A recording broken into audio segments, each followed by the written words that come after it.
ফাইমোসিসের সমস্যা নিয়ে আপনারা ভুগছেন, তো এইটা হলো আপনাদের সলিউশন।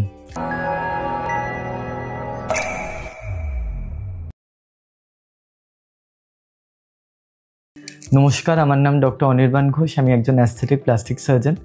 তো ফাইমোসিস জিনিসটা কি? ফাইমোসিসটা হলো যখন আমাদের পেনিসের ফোর স্কিনটা খুব টাইট হয়, সেই কন্ডিশনটাকে বলা হয় ফাইমোসিস। তো এইটার সবচেয়ে উন্নত ট্রিটমেন্টটা হলো ZSR circumcision or stapler circumcision.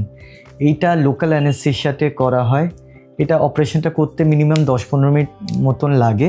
এর কিছু বেনিফিট আছে। প্রথম বেনিফিট হলো এটা কসমেটিক্যালি খুব সুন্দর হয়। দ্বিতীয়ত হলো এতে ব্যথা কম হয়। তৃতীয়ত হলো এতে ব্লিডিং কম হয়। এছাড়া হয় যে দেখা যায় যে এতে রিকভারিটা খুব ফাস্ট, মানে এই প্রসিজারটা করার পর খুব তাড়াতাড়ি রিকভার করে যায় পেশেন্টরা। আর এই অপারেশনের পর দেখা যায় যে পেনিসের ফাংশনটাও অনেকটা ইমপ্রুভ করে। তো এই ব্যাপারে যদি আরও কিছু আপনারা জানতে চান, ZSR সার্কামসিশন, স্টেপলার সার্কামসিশন, তার কস্ট, আরও কিছু ডিটেলসে যদি জানতে চান, তাহলে উইদাউট হেজিটেশন আমাকে কন্ট্যাক্ট করতে পারেন, আমার চ্যানেলকে সাবস্ক্রাইব করতে পারেন। নমস্কার।